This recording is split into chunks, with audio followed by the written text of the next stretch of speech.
ننھی چیونٹی اور بڑا درخت۔ ایک دفعہ کا ذکر ہے کہ ایک ہرا بھرا جنگل تھا، ہر طرف پھول، پتے اور خوشی تھی۔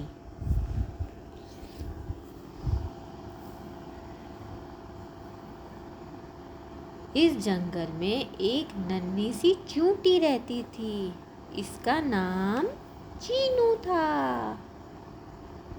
چینو بہت محنتی تھی، وہ روز دانے جمع کرتی اور مسکراتی۔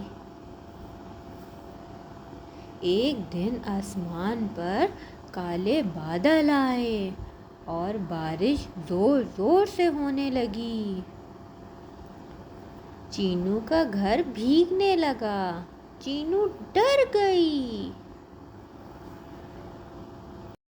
تب ایک درخت بولا، چینو میرے پاس آ جاؤ۔ چینو درخت کے پاس آ گئی، وہ محفوظ تھی۔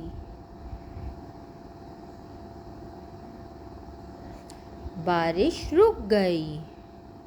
چینو نے کہا، شکریہ پیارے درخت۔ درخت مسکرایا، جنگل پھر خوش ہو گیا۔